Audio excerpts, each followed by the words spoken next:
Today's webinar covers the topic of managing drought and focuses on learning experiences from Australia. This webinar will be 60 minutes in length, and we will leave time for questions. We're hoping to leave between 10 and 15 minutes for audience questions.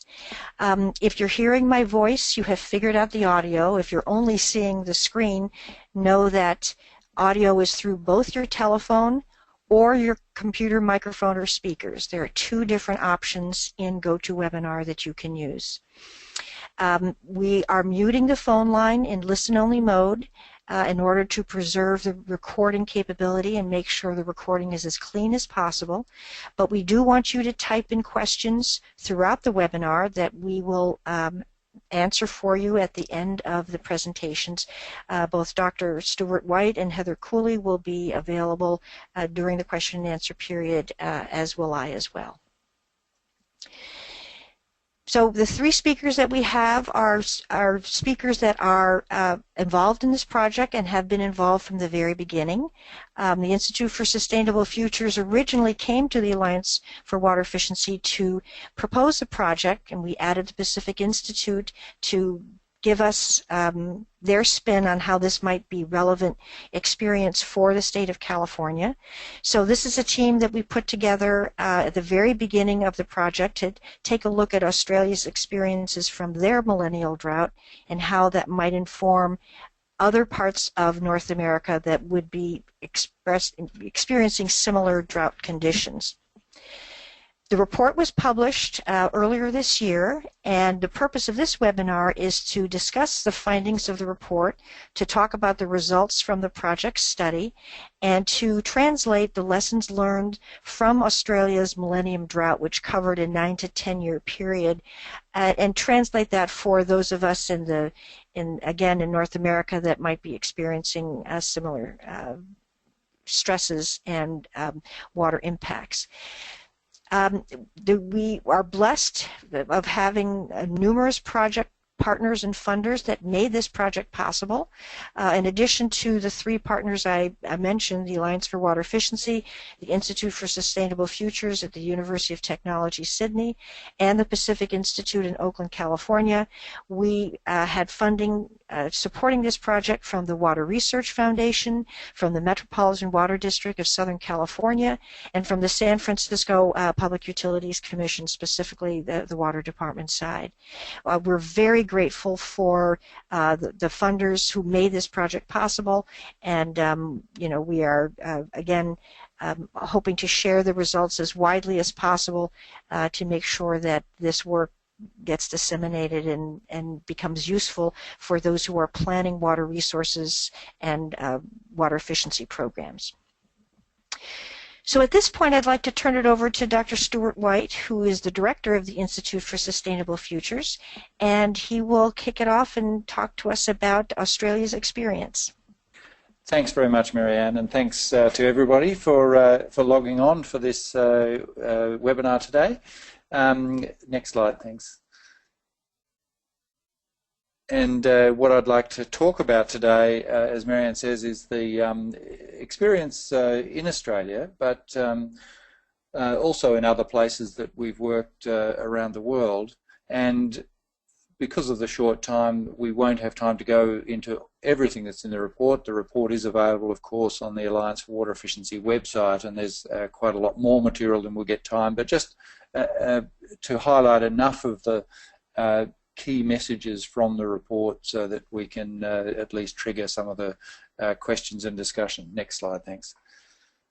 So I want to just initially talk about the situation in Australia, as in many countries in the world, is one of extremes. And here from one of our famous poets you can see, and indeed the Millennium Drought, which lasted 10 years, crossing the year 2000, ended, so it was the worst drought on record in many of Australia's cities, and ended with one of the worst floods on record in Brisbane. So you can see just in that event, one event, we were able to see the extremes that we're dealing with, and of course we recognise that that uncertainty and that those extremes will only get worse with climate change. Next slide, thanks. And so you can see on this next slide the extent of the drought over this core period against historical records, and in particular the impact on the eastern seaboard, which is where the majority of Australians live, in the cities along the coast. We're actually quite an urbanised country, or clinging to the coastline in major cities, which were affected significantly by the drought. Of course, the drought had a major impact on the agricultural sector and irrigated agriculture, as of course it has in California. Our focus in this report was on the urban water aspect. Indeed, in Australia, those hydrologically, the cities and the irrigated agriculture are relatively separate and can be dealt with for these purposes separately. Next slide, thanks. One of the key lessons was that those cities which had put the effort and time into long-term water supply demand planning were those that were best placed during the drought. Some cities which had not done this were able to move very quickly, rapidly into almost a wartime footing to reduce demand and to increase supply during the drought. But some cities, and I'd particularly single out the city of Sydney for this, where there'd been a long-term supply-demand planning already in place, and this made the drought response planning so much easier. And of course, therefore, the lesson is that we need to integrate these things during peacetime. We need to make sure that when there is not the pressure of drought, we need to bring those two together. Next slide, thanks. So one of the key lessons was the importance of the demand side. In Australia, approximately 30 billion Australian dollars, which now is probably 20 to 25 billion US dollars, was spent on supply side options. It is important to recognise the importance and significance of the demand side opportunities. Next slide, thanks. And in the case of the data from Sydney, we can see here the relative contribution to future water supply, which is provided by water savings. You can see that the water savings actually reflect the quiet achiever. The efficiency measures ranging from leakage reduction through to regulatory measures. I could just single out a couple of those. The appliance standards and labelling, of course, nothing new to those from North America, but quite significant savings as a result of minimum performance standards on appliances. Basics, the Building Sustainability Index, which is a requirement for all new homes to have 40% lower water use than the average which applied in 2004. So this is a development consent conditions for new homes, and the other programs would be familiar to many people in North America. But as you can see from this diagram, it is a significant contribution, the major contribution in fact, to the water supply demand balance. Next slide, thanks. And if we just look back over time, we can see, and I think some of you will have seen similar graphs as this for other cities in the world. For example, Los Angeles, you can see an increase in per capita demand, in litres per capita per day. I should point out these figures are the total production of water, not just residential, but also including losses and including industry. But increasing during the 1960s as people were putting in place appliances, washing machines and so on, and then decreasing just as sharply after 1992, result of pricing reform, the result of land use changes, but in particular, the most significant factor being the improvement of efficiency of water-using equipment. The next slide, thanks.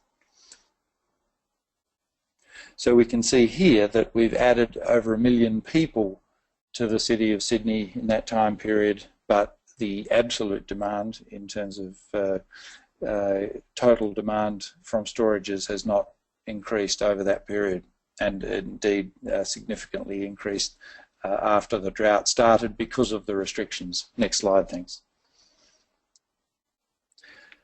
And we can see here one of the, if we look at the micro detail of just one end use, one use of water, which is toilets, we can see that the we started that period with the single flush toilet. In Australia's case, they were about 12 litres per flush, and then decreasing with the invention and the development of the dual flush toilet, which was actually an Australian invention, and then each year with the release over successive years of more efficient dual flush toilets, we see the change in the stock of toilets, and this makes a significant difference, as we can see with the next slide, thanks. And so we see from the impact of the changing stock of toilets, recognising that the most efficient dual flush toilets that we currently have on the market would use approximately 80% less water than the single flush toilets that preceded them, which means we will never use as much water flushing toilets as we did in 1990. We've actually reached peak flushing, and you can imagine by extrapolating that graph upwards that the water that's been saved as a result of just that one end use. And if you apply the same principle to showers, washing machines, cooling towers, urinals, and so on, then you can see the pattern repeated across the different end-use sectors. Next slide, thanks. So what this means is that in a number of our cities in Australia, we would have reached dead storage had it not been for the impact of the demand side. So the importance of planning for the demand side, of integrating the drought response and the long-term supply-demand planning becomes evident from this graph, which shows in Melbourne what would have been the case had it not been for the range of savings measures that have been put in place. Next slide, thanks. So we recognise that these demand-side measures are the largest single contribution. They're also the cheapest, and many of you will be familiar with the typical supply curves of conserved water. This is just one graph for our Australian capital of Canberra, and there's a lot of detail, a lot of different options shown on this graph, but it does indicate that the demand-side options, the water efficiency options, are the lowest cost and significantly lower cost than new supply options. Next slide, thanks. So we recognise that the demand-side options are the largest and they're the cheapest, and when it's combined with communication and engagement, they are also some of the quickest that we can implement. And one of the success stories in terms of the lessons learned from the Millennium Drought was the integration of communication and engagement. There was a massive community response, and I would single out for special mention here Melbourne and Melbourne and southeast Queensland, which is the city of Brisbane, where there was a significant level of communication and engagement, which was integrated across both a range of media. So we had situations where the major daily newspapers would be reporting on dam levels, as would the nightly television news, but also it was integrated across the different programs, so that when there were programs offering rebates on shower heads or other household appliances, it was integrated with the communication education campaign. Next slide, thanks.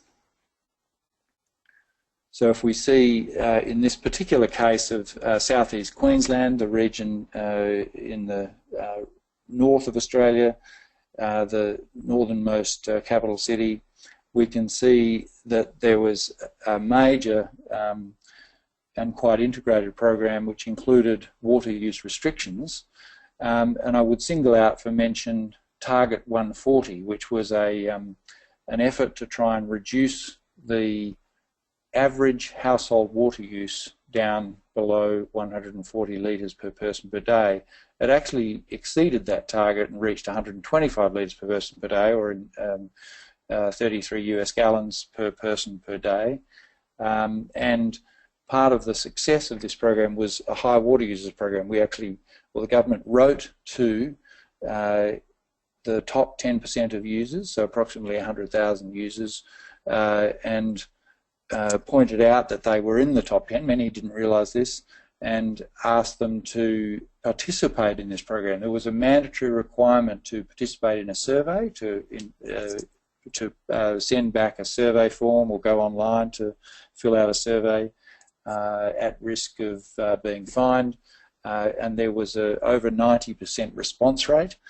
And this then resulted in people signing up to some of the different programs that were on offer, and in many cases having household assessments done. So targeting the high water users was extraordinarily effective, obviously just the mathematics of that alone, but also because it means that you're really looking at often slightly wealthier people, and so it's quite a progressive program from that point of view.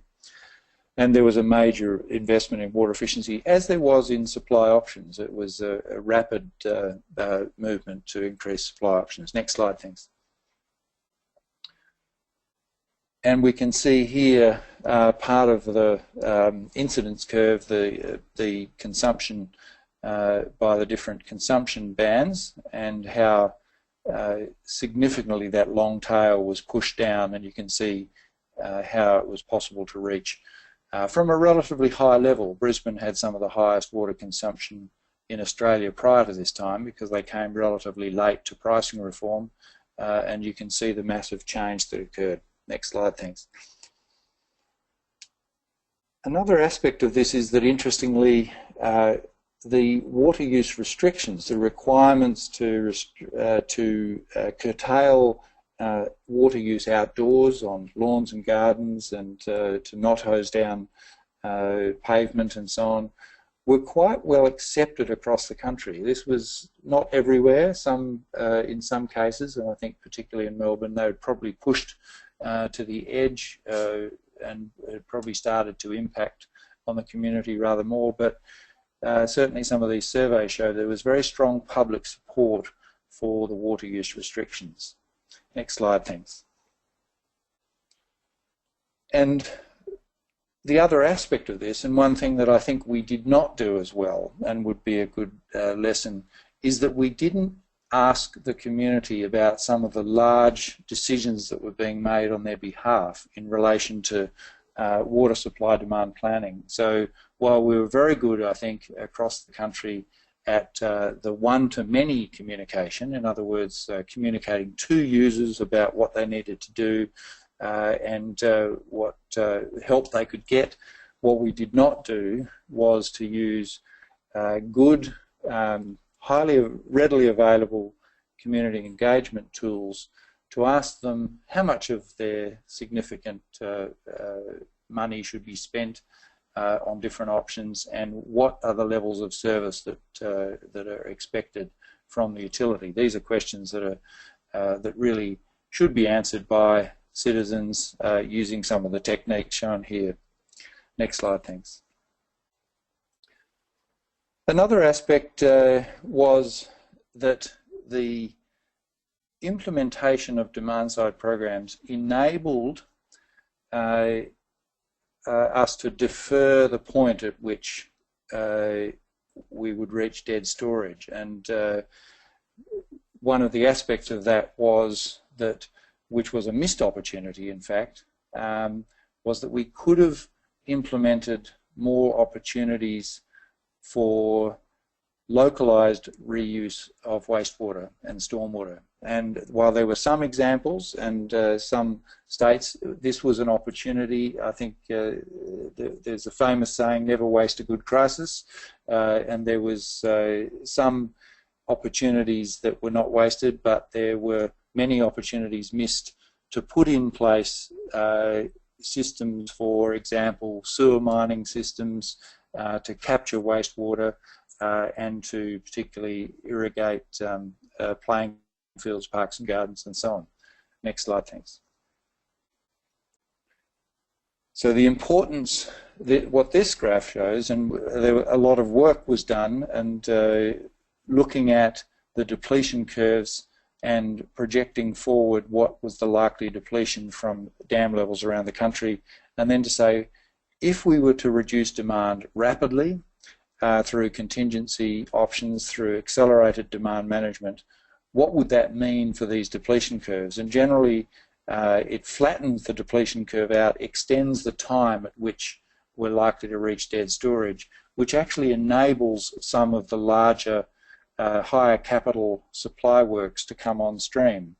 And this was an extremely important point and formed the foundation for some of the work that we did in Sydney with the Metropolitan Water Plan to make sure that we planned for the contingency option. So in this case, we realised that we didn't need to build a desalination plant in advance in order to have the benefit of being able to build it in time. So the planning took place to determine at what trigger level, in fact 30% was the answer, the trigger level at which it would be necessary to plan such that a new supply side option would be in place before dead storage was reached. And therefore the demand management options, the demand side options, became extremely important to slow the depletion curve itself. Next slide, thanks. And we can see here the history of that process in Sydney with the depletion of dam levels. In fact, the trigger level was almost reached, but the difficulty and the problem was that the contracts for the construction of the desalination plant was signed when the dam levels were 55% and rising. And that particular case in Sydney, the desal plant, is now switched off. And it's been a significant capital cost, $1.9 billion later. So the lesson here is about the importance of flexibility and adaptability, and to ensure that the options that are put in place are sufficiently modular and scalable rather than a very large lump of capital. Next slide, thanks. And as I was saying earlier, another opportunity that we missed was the possibility of putting in place some more future-proofed options which represent the new generation of water infrastructure. So small-scale, modular, localised wastewater treatment capacity, stormwater treatment capacity, which is now becoming a part of our infrastructure, but at that time there were opportunities which were bypassed for that. Next slide, thanks.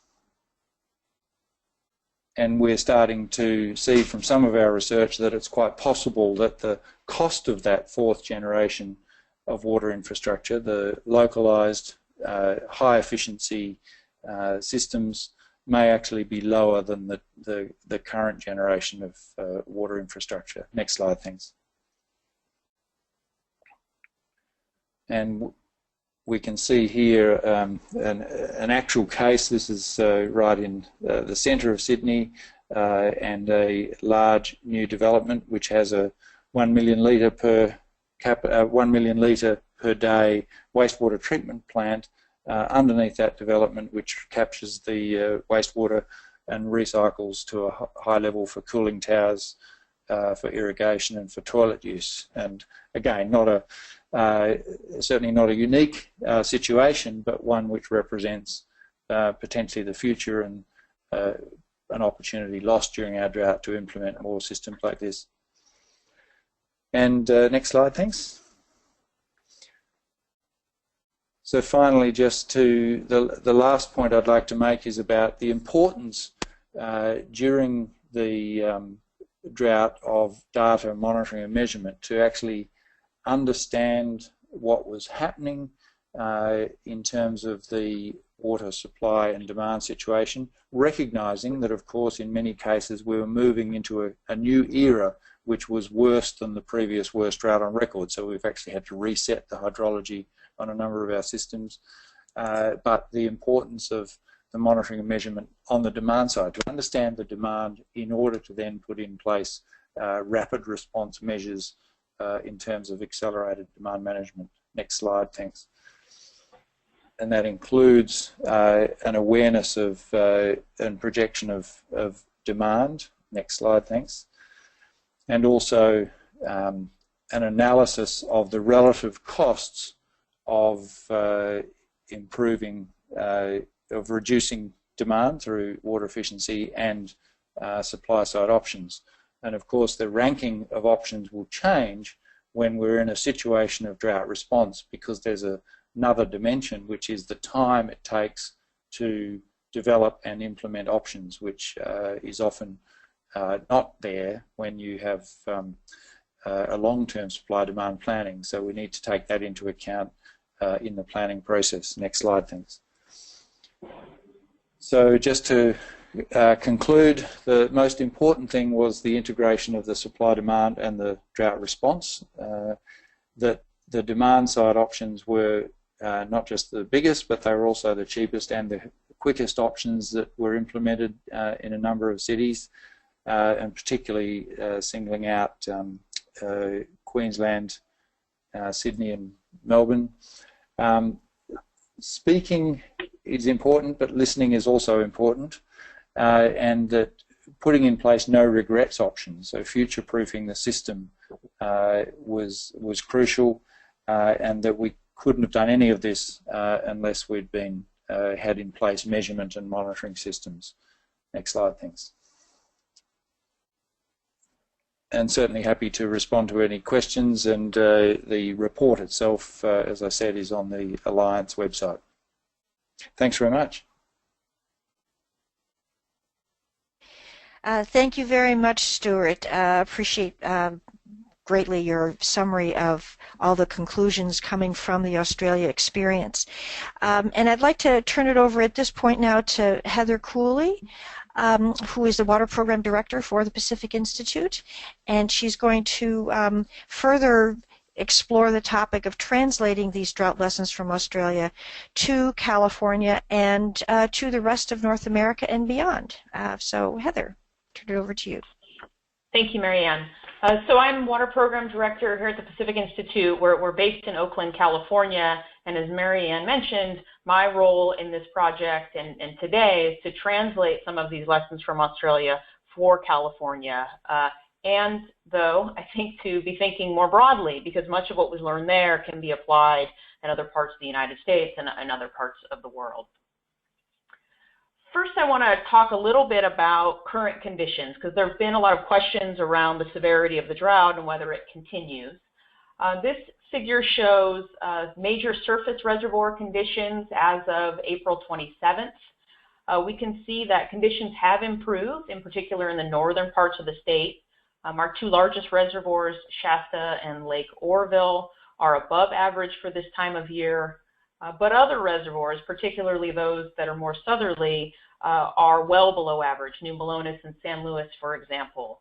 This figure does not show some of those smaller local reservoirs, but they too show similar patterns, where the northern reservoirs are a little bit better than we see in the south.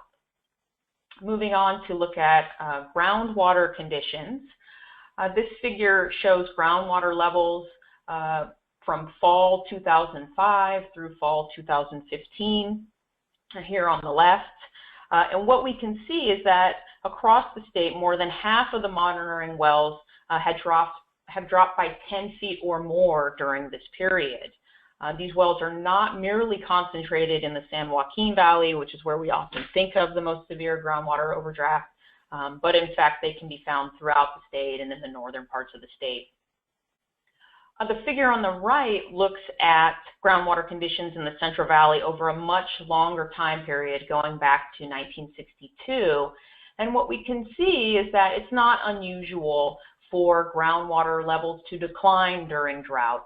Groundwater is an important stopgap measure. It's not as sensitive to what's going on above ground and to annual precipitation. And so it is something that we can rely on. The challenge, though, if you look at sort of the blue areas in the wetter years, these groundwater levels recover somewhat during the wet years, but never fully recover. So that's led to this sort of long-term groundwater overdraft that we're seeing. The cumulative groundwater loss in the Central Valley is about 100 cubic kilometers since 1962. That's equivalent to about 80 million acre feet. So even as we're seeing some recovery in some surface reservoirs in some regions, groundwater conditions will still require some recovery, and that'll take a much longer timeline to do. If we look next at the Drought Severity Index. So the Drought Severity Index is a meteorological index developed for the U.S. It's calculated based on precipitation and temperature, as well as locally available soil moisture content. The results are produced weekly, and here I'm showing results for California from January of 2000 through April 26, 2016. That's the most recent data that are available. What we can see is that the winter rain, in fact, has brought some relief, but more than half of the state's land area is still in exceptional or severe drought. Only about 10% of the state is simply abnormally dry or experiencing normal conditions. So again, we've seen conditions improve this year, but it's not enough to erase the 4-year deficit. Moreover, future conditions are uncertain. So we need to be thinking about this drought in a much longer time frame. California is prone to multi-year droughts, and a number of actions have been taken over the last several decades that have provided a good foundation for responding to the drought. And these have occurred at the national level, at state level, and locally. So nationally, the national government adopted standards in 1992. Those were standards for toilets, shower heads, and faucets in particular that really sort of set the framework for future efficiency improvements. In addition, the federal government launched WaterSense in 2006. That's, of course, a labeling program that can help consumers make more informed decisions about the types of appliances and fixtures that they will be installing both in their homes and businesses. Both of these things have helped California. At the state level, there have also been a number of actions that have been taking place. California was the first state to adopt water efficiency standards and codes. And in fact, many of our standards and codes that we adopted at the state level were then eventually rolled into the national standards that were later adopted in 1992. In 2009, we established a policy of a 20% reduction in urban per capita use by 2020, and many utilities have been working to achieve that goal.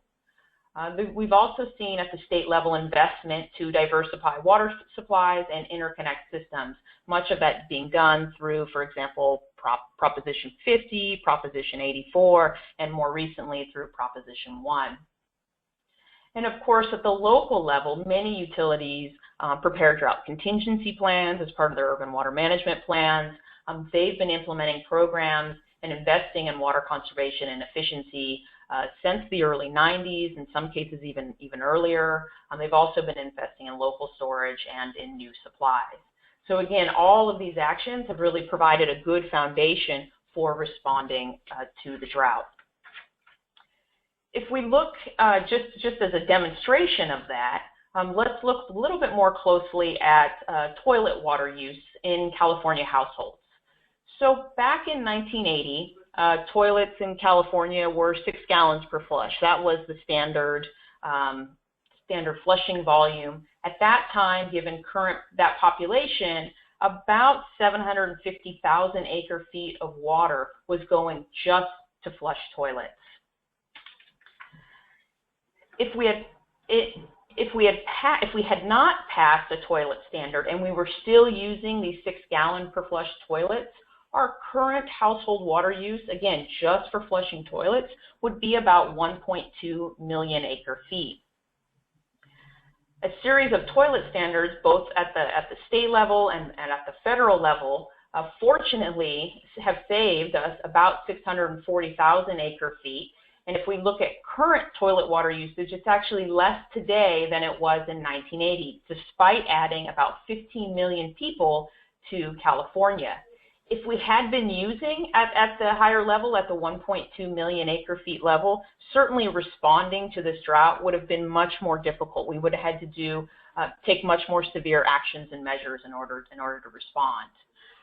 Fortunately, we still have additional efficiency opportunities available. So if everyone in the state were using the high efficiency toilets, which are now the standard going forward, we could save an additional nearly 300,000 acre-feet, which will help us in the future not only respond to drought, but respond to continued population and economic growth.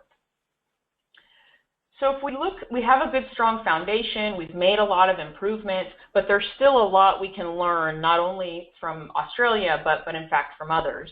But in looking at Australia, one of the key lessons is around expanding the breadth and scale of efficiency programs. So in California, currently much of the focus has been around responding to the state mandates by implementing short-term conservation measures. So looking at restrictions on the number of days of watering, or calling for shorter shower or fewer toilet flushes.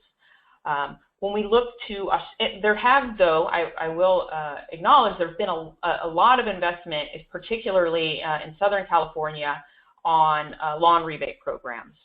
Those will be important in the long term for improving and transforming the market. But if we look to Australia, implemented a broad suite of efficiency programs to reduce water use in households and businesses, and these efforts have continued to provide significant water savings. So for example, in Sydney, they launched a Water Fix program. It reached nearly a third of homes in the greater Sydney area. And under this program, licensed plumbers would perform a household water audit, would check for and repair leaks, and they would install efficient devices such as dual flush toilets or faucet aerators. Within this program, customers paid about $16 for the audit, plus an additional amount for any of the services rendered, and they could then repay the water utility for these services over a 4-month period. So as I mentioned, this was a very successful program. They were able to get into and upgrade about a third of the homes in the greater Sydney area, and was an important component of responding to the drought. In Queensland, they implemented a number of programs on the non-residential. They required, for businesses that use less than 8 acre-feet of water, they required them to install water-efficient devices, such as high-efficiency toilets and pre-rinse spray valves. Businesses using more than 8 acre-feet were required to develop water efficiency management plans that accounted for their water use, that identified measures to reduce water use by 25%, and then had a plan to implement these measures. As part of this program, fines of up to $90,000 were levied for non-compliance.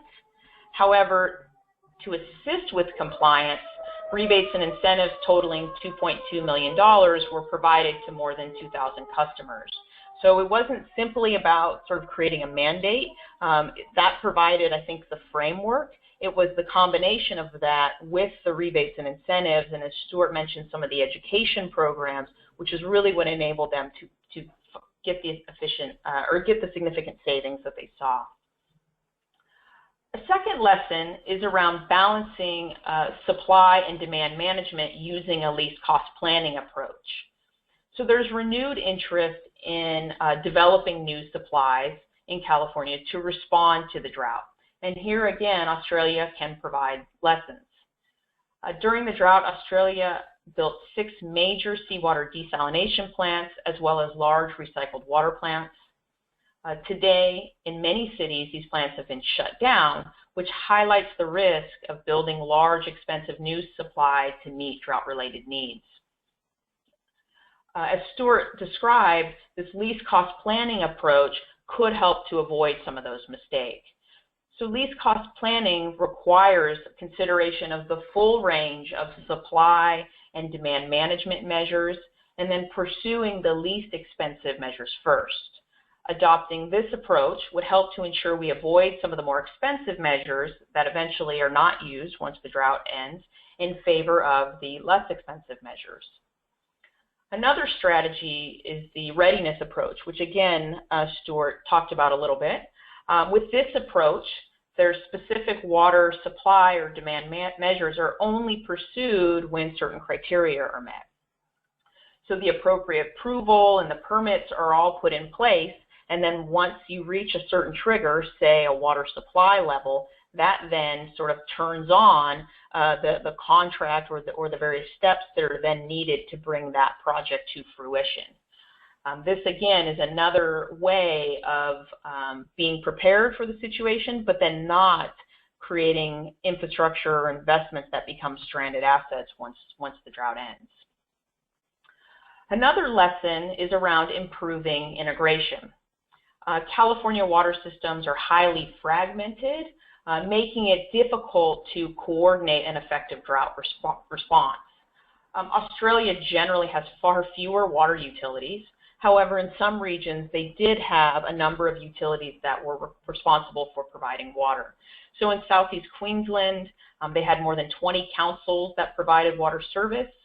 The Queensland government established the Queensland Water Commission to try to provide overarching policy, planning, and regulatory functions, which then allowed for better coordination.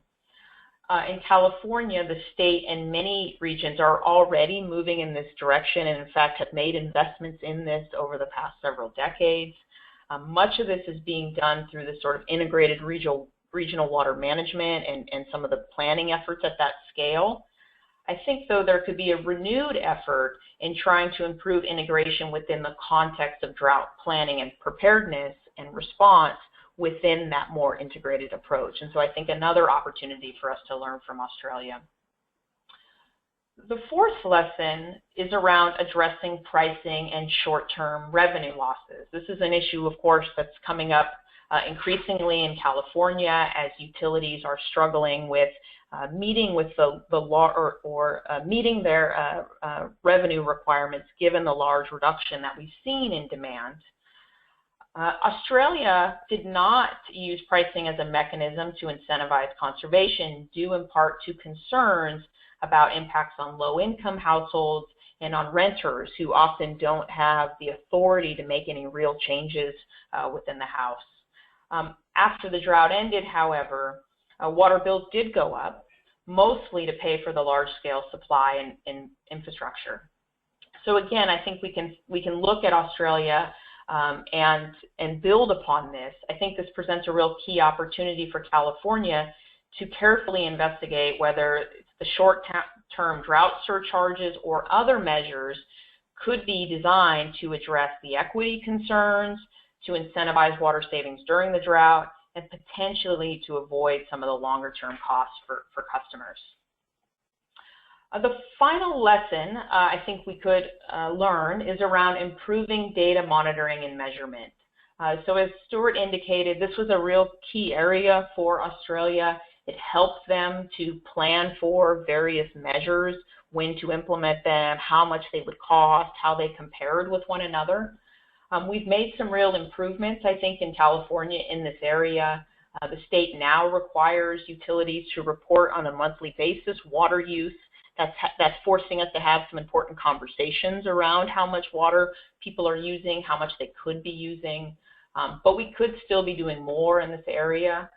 For example, statewide and regional data on the market saturation of various efficiency devices could provide important information about how to, which measures to really focus on within the drought or how to move forward. Information on the cost of these measures, on their benefits, could also be critical for helping us prioritize among them. So I want to turn it over to Marianne. I think she's going to provide some closing comments and open it up to questions. Thank you very much, Heather, and Stuart, too, for an excellent summary of the project study results. At this point, we are now turning to the question and answer session of our webinar. I hear we already have at least 15 questions, so we have quite a bit to keep us busy over the next 10 to 15 minutes. So if you have any questions that you are not hearing as Jeffrey reads them out, type them in, and we will get to them. Although the webinar is slated to finish at the top of the hour, we will attempt to answer all of the questions if you want to continue to hang with us. They'll also be part of the recording of the webinar. Just to give some final summary comments, we will post a PDF of the presentation as well as a link to the recorded webinar. We probably do a little bit of sound cleanup, but it will be available within the week. And our next webinar will be May 25th in partnership with the EPA's WaterSense program, focusing on outdoor water use. And we will also have a webinar on June 2nd on the latest release of the Alliance for Water Efficiency's Water Conservation Tracking Tool, version 3. So watch for notices for both of them. So at this point, I'd like to turn it over to Jeffrey to read us what the questions are that have come in. Okay, thanks, Marianne. Yes, I'm just going to kind of read them in order of receipts. The first here being a question for Stuart. When he was speaking to supply and demand, someone had a question on what exactly is deep water? Yes, that's a great question. The deep water access means constructing capital works to reach deeper into reservoirs and storages in order to get more water out of those storages. I mean, this is used in a number of parts of the world, in particular most recently and extremely in Sao Paulo in Brazil. And in the case of Warragamba Dam in Sydney, it was $90 million worth of construction to get a significant increase in yield. Thank you, Stuart. Again for you as well. On the total demand slide, what was the reason for the large drop in per capita usage in the mid-1960s?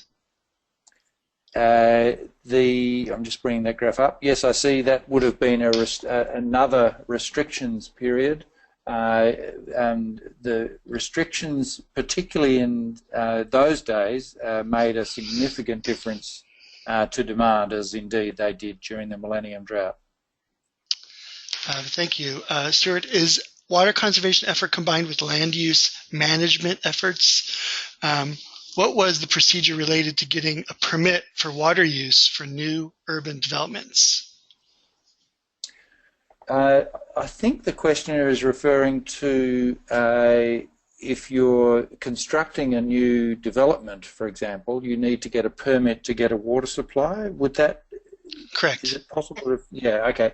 And also basics. How did basics interact with it? Yeah, that's right. Well, basics applies at the point of, in order to get an occupancy certificate for any dwelling. So if a developer is building 100 houses, then before they can allow them to be occupied, they would have to satisfy the requirements of basics.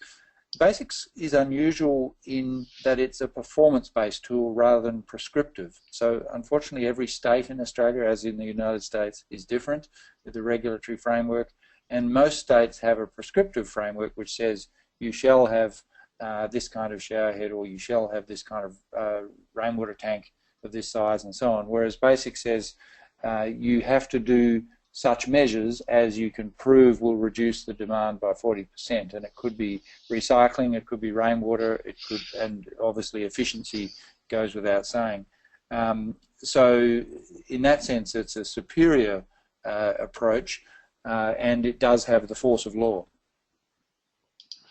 Okay, wonderful. Thanks, Stuart. Stuart, based on the survey responses that you received, did you give residents information back about their water budgets? Did you set that up for them, or did you encourage them to stay within a certain level based on their responses?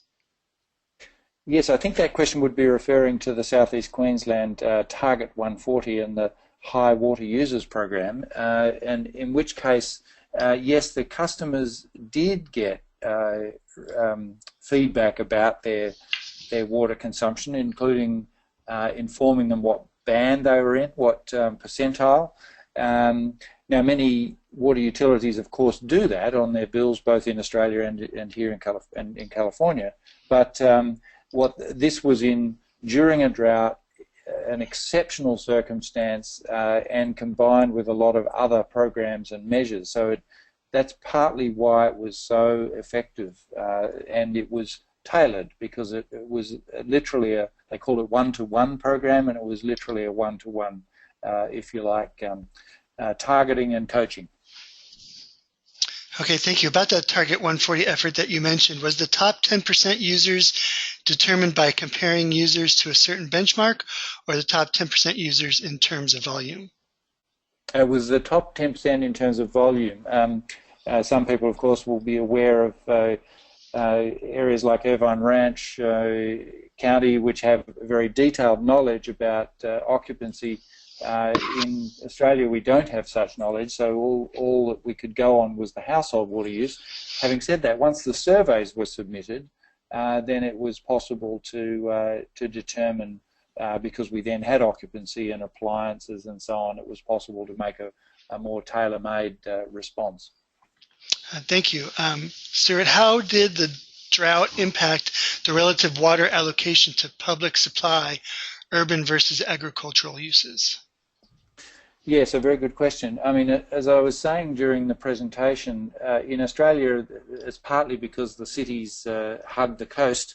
Hydrologically, they're not so connected, but there were examples, and Adelaide is one, the city which is at the mouth takes water from the Murray-Darling Basin, which is our largest irrigated agriculture sector. So there was, if you like, competition between irrigated ag and urban use.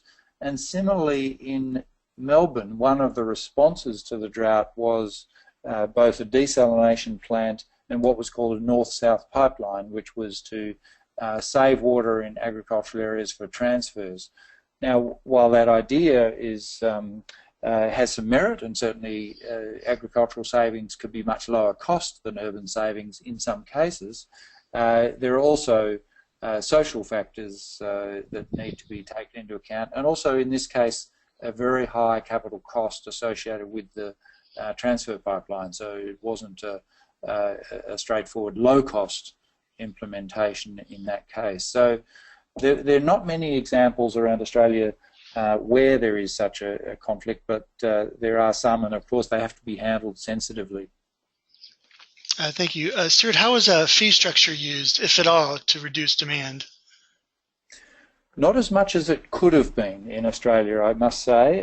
In fact, I think, if anything, I think the United States has some better examples of drought surcharging and drought pricing, and I know that Heather and Marianne could speak to that also. There were some instances where effectively fines were introduced for people who exceeded a certain allocation, which is essentially the same structure as drought pricing, but perhaps implemented in a way that is not necessarily the best way to do it. I personally think that the idea of a drought surcharge is a very good one. It's economically sound. It certainly has been proven in some jurisdictions to have the impact, but it does need to be implemented in combination with the other instruments. In other words, if you've got a stick, you need a carrot. If you've got, you need to have regulation, incentives through pricing, and communication, education. All three of those instruments operating together, and you certainly need to pay attention to the socioeconomic impacts on equity, impact on low income. And it's very possible to do that through schemes where rebates for water efficient equipment and the like. I'd like to just add a little bit on to what Stuart is saying. This is Marianne. The Alliance for Water Efficiency is very interested and concerned about the issue of revenue reductions coming from reduced water sales when efficiency programs are successful, and also in developing proper rate signals during a drought to not only encourage reduced water use as a drought response, but also to use the drought surcharge as a tool to make up the difference in that needed revenue. So we have created a handbook and a model specifically for this purpose, which you can download for free from a website that we call Financing Sustainable Water. And you just type that, all one word, financingsustainablewater.org. And you can download the rate model, which is a very easy to use Excel file, and the handbook and the user guide that accompanies the rate model. But that is our attempt to get at those issues that Stuart was discussing. Thanks, Marianne. Stuart, question here. Could you explain why fourth generation infrastructure would be less costly than first generation? That's a very good question, because at first glance it may appear not to be the case. One of the key issues with fourth generation infrastructure is where you can include the impact of the avoided costs. What we're starting to realise, and certainly this follows a lot of our work in the energy industry, is that the cost of treatment is only part of the cost of the water supply system and the water and sanitation and wastewater and stormwater system.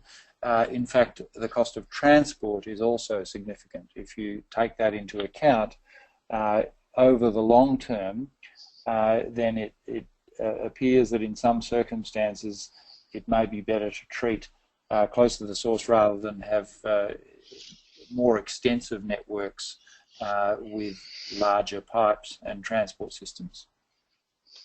This is Heather. I think too, Stuart, you may want to speak to, I think you're referring to about cost broadly. So there can be a lot of externalities associated with some of those first generation.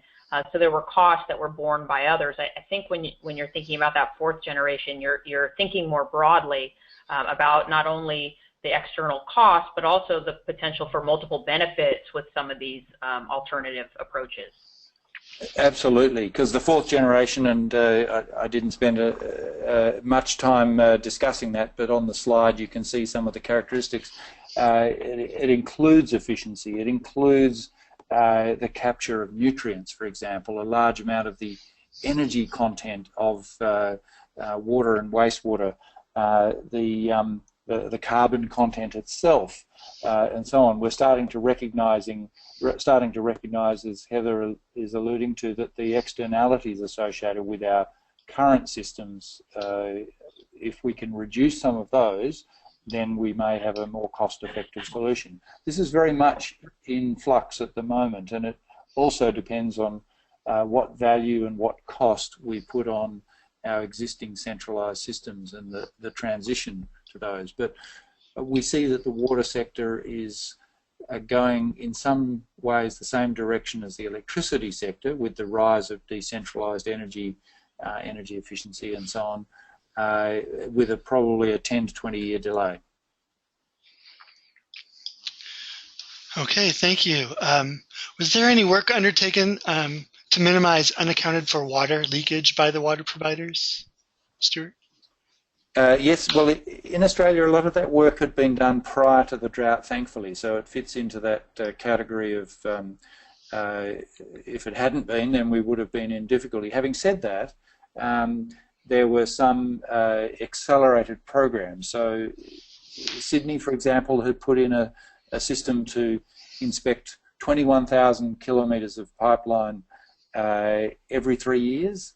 And part of the analysis and work that was done was to look at whether that could be increased to be every year. So quite a significant program. Now, it wasn't carried to that full extent, but it was increased as part of the drought program. And in other places, as many listeners will know, pressure management and leakage management go together. And there were some areas, and particularly in Queensland, I think led the way, probably from being a bit further behind, and probably moved up to the front of pressure management and leakage management during the drought as a result of the drought. Okay, thank you. Stuart, did y'all increase rebates or incentives for demand-side installations? If so, how much? Yes, well, it would have been across the country in the order of several hundreds of millions of dollars Australian. And in terms of increased rebates, some of those rebate programs were in place already, and I'd particularly single out Perth Melbourne and Sydney, but in the context of the drought, they were accelerated and increased to the tune, as I say, of hundreds of millions of dollars. Thank you. Were there water quality challenges? And if so, could you discuss how you maybe addressed them? There were, and often this is the case with storages getting close to dead storage, and this imposes additional costs on water treatment infrastructure. All of the cities in Australia have different hydrological considerations. Melbourne, for example, has large protected catchments and very high water quality, whereas in southeast Queensland there were issues with water quality, and that did result in an increase in water treatment requirements. Okay, thank you. Was there a significant difference in the responses to the millennial drought between arid or semi-arid regions and more humid parts of Australia? Yeah, really good question.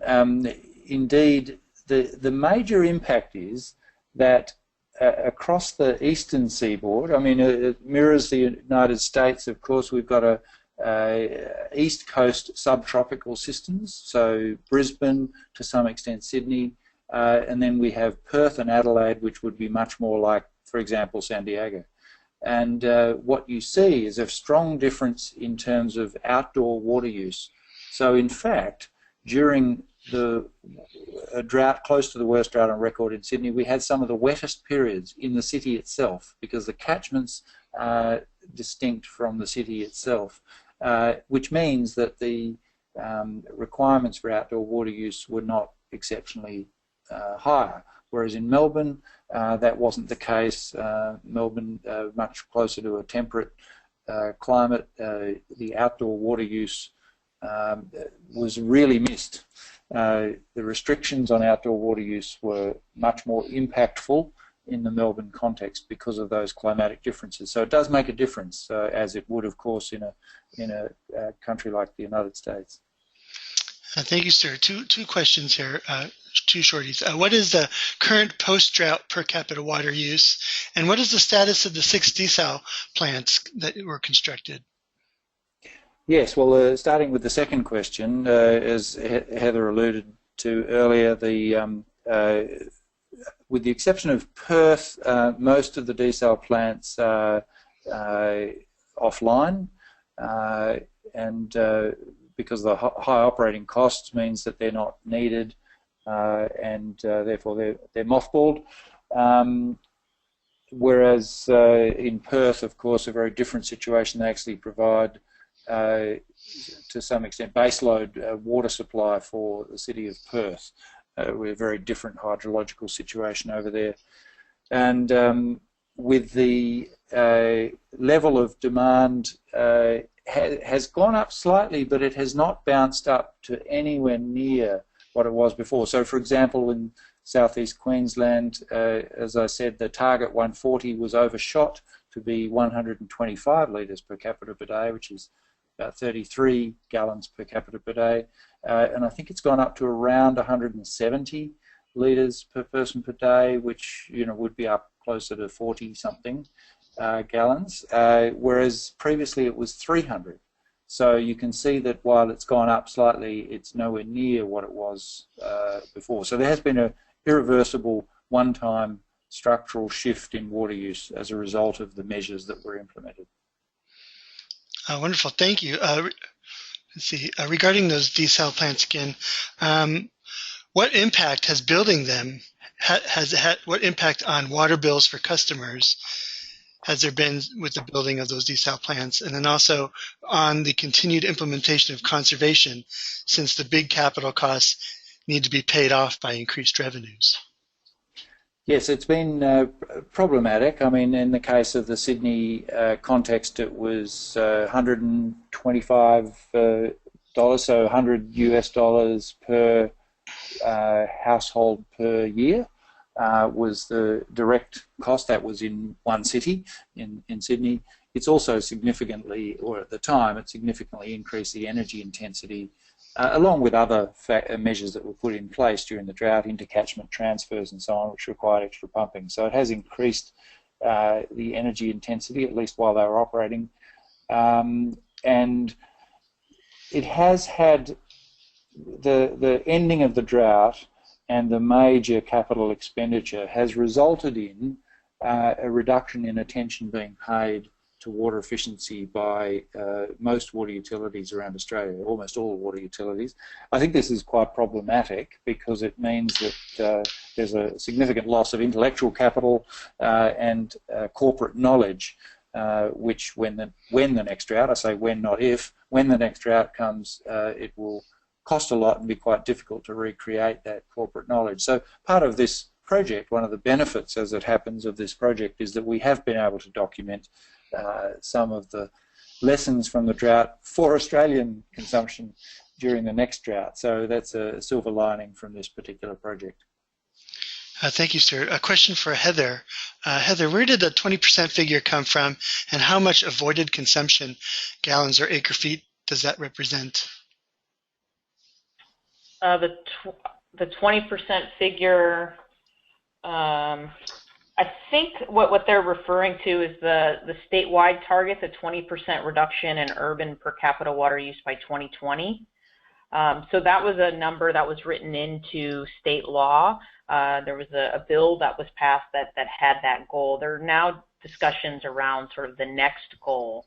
I don't know the precise amount of water that it is. My guess is about 20, would it be about 1.5 to 1.6 million acre feet? Okay, thank you. Jumping back to Stuart. Stuart, what was the name of the development in Sydney that has on-site wastewater recycling? Yes, it's a Central Park, not to be confused with the other Central Park.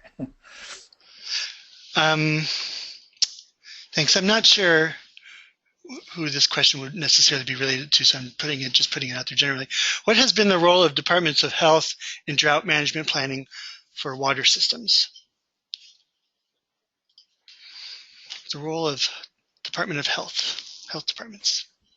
So, Stuart, do you have departments of health in local jurisdictions in Australia? Indeed, and at the state government level particularly.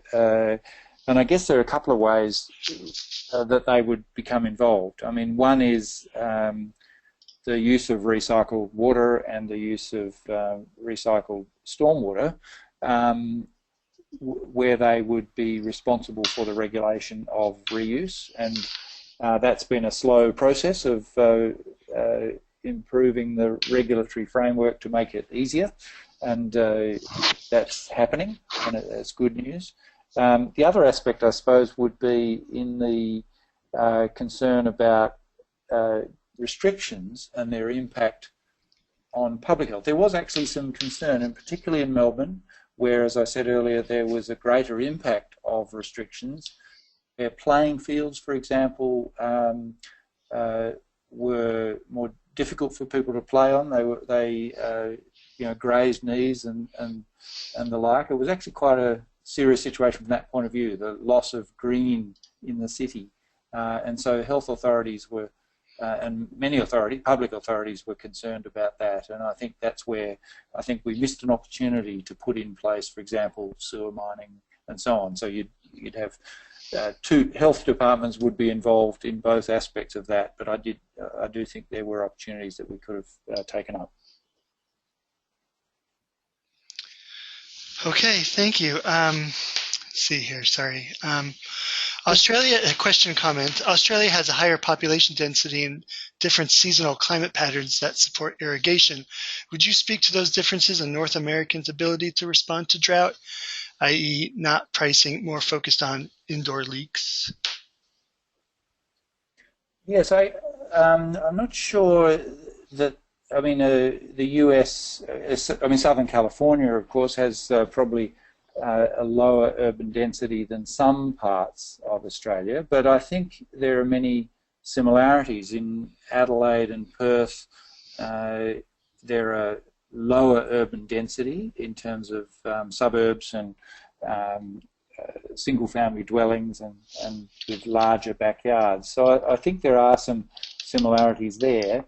Having said that, the changes that I referred to in the original chart show that as urban consolidation occurs, density increases, the amount of savings that you can get from restrictions can reduce from outdoor water use.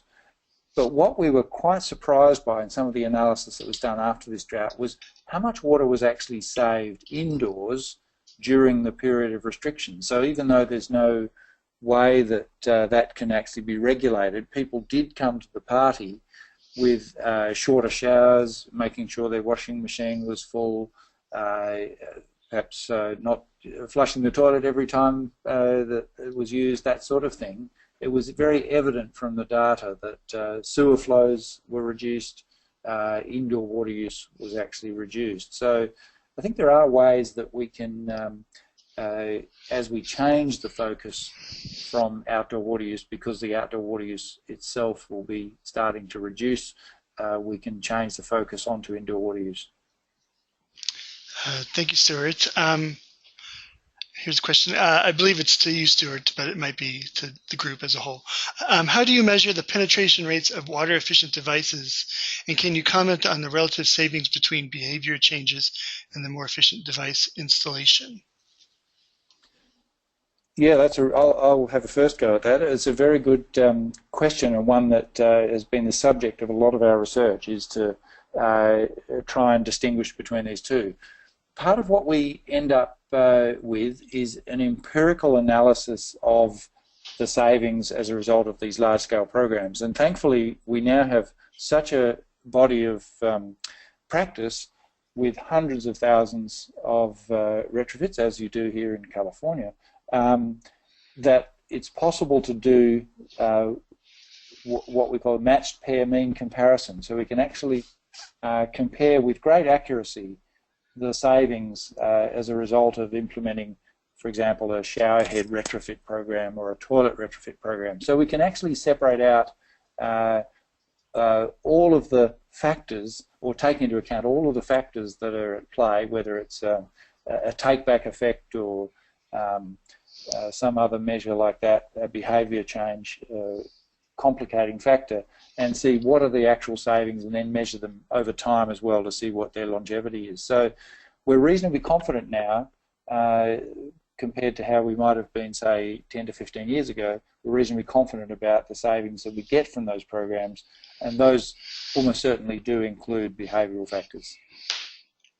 This is Heather. Just on that first question, I just wanted to let folks know that the three of us, Institute for Sustainable Futures, Pacific Institute, and Alliance for Water Efficiency, are collaborating now on a project to try to address questions around market penetration or market saturation rates, and develop guidance on how to do that. And that is a project that's supported by the Water Research Foundation, so I'd encourage folks to check back for that guidance. Thank you, Heather. Question for Stuart. Stuart, how has sewer mining expanded since the end of the drought? Well, unfortunately, there's not been too many more examples of sewer mining itself, but there have been a number of examples of the local wastewater treatment systems, such as I mentioned at Central Park. So I guess I'd distinguish between what I was referring to in the presentation was that during the drought, what we could have done was to install quickly containerized wastewater collection and treatment systems to literally mine sewers to irrigate playing fields, for example. But what we have seen, and this has been driven largely by the Green Building Green Star rating scheme. You'd be familiar in North America with the LEED system and similar, and that's driven a significant change for people to get a 6-star building. They need to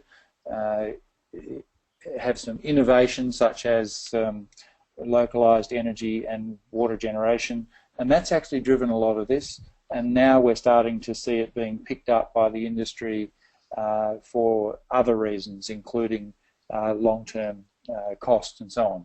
But the costs are hard to make work at the moment until we can include avoided costs. But we've got some example buildings, probably between 1 and 2 dozen buildings in Australia that have such system. Let's do just a couple more questions, because I know it seems we have a very long list of questions, and I'm anxious to make sure we don't have this go too much longer beyond our stated time period. But give us a couple more questions, Jeffrey, and then we'll set up a process for getting answers to the others that remain. Okay, thank you. In Australia, does conservation efforts work in conjunction with stormwater agencies to capture and reuse water? Yes, there have been a number of quite innovative and exciting examples of that around the country. There's been some aquifer recharge examples in Adelaide. There's been investment. There was some investment, including during the drought, by our then National Water Commission. This is a body that unfortunately has now been disbanded, but they invested in stormwater installations around Australia, and there was a major rollout, if we include rainwater tanks as a means of capturing roof water, at least, so it is a stormwater measure. There was a major rollout of rebates for rainwater tanks, the economics of which, in a retrofit situation, the economics are more difficult, but we have done some analysis of the savings from installation of rainwater tanks and found something like a 20 cubic metre per year for even relatively small tanks across the eastern seaboard in the subtropical regions where you've got more reliable rainfall. It's more difficult to make them work in areas that are more arid, obviously, or more Mediterranean. Thank you. Yes. Were all the water savings based on mandates, or were there voluntary reduction successes? For Stuart. Yeah, the major restrictions are mandatory, and people can be fined if they don't meet them. Of course, this only applies to those things which can be observed, such as outdoor water use, and in some cases, some businesses, such as car washes and swimming pools and municipal use. However, a lot of the savings ended up being beyond what could be policed. As I said earlier, there was a surprising amount of indoor water use reduction during the last period of drought. So clearly there was something more going on than just the power of restrictions. And the additional factor is the major programs of investment by utilities and governments in water efficiency through retrofits and those programs that Heather was mentioning. All of those were essentially voluntary. I mean, there are some where there was requirements on businesses to participate in programs and to put in place certain things, particularly in the southeast Queensland examples that she mentioned.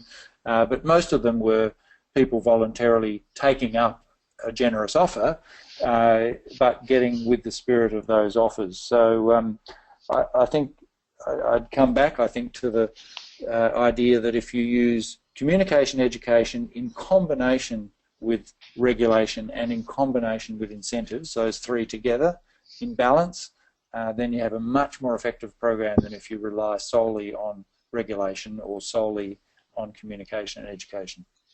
Thank you. One last question. Were there any local initiatives that set accelerated precedents not seen nationwide? Oh, that's a very good question. Well, I think most cities had some aspects that were not shared nationwide. I'd probably Sydney, for example, had a major program, but it had this program prior to the drought. It's important to note that, and the reason is because Sydney had an operating licence target to reduce the per capita demand, so a legal requirement to reduce the per capita demand by 25% and then by 35%. So quite stretched targets, which incidentally it has met, over met those targets. So therefore they had to put in place a range of innovative programs, which then meant that other jurisdictions could, in many cases, learnt from that experience during the drought and were able to therefore put them in place much, much more quickly. But I think the South East Queensland example is probably quite exceptional in terms of the high water users program that I mentioned, to get such massive reductions and such strong engagement with the top 100,000 water users and the target 140, and the integrated nature of that and the speed with which it was rolled out, I think, was quite exceptional. Okay, thank you very much. Well, thanks to everyone, the speakers, the attendees who've hung with us this entire time. If you did not get your question answered, please feel free to email your question to jeffrey@a4we.org, and we will get an answer to your question and send it back to you. I'm just conscious of the amount of time we're holding poor Stuart, who just flew into California from Australia just this morning. So I want to give him a chance to get over his jet lag and get some rest. But thank you all for participating in this webinar. We will be posting the presentation itself as well as the webinar recording on the Alliance for Water Efficiency website. We have a webinar page where these are housed, and I believe the Water Research Foundation will be doing the same.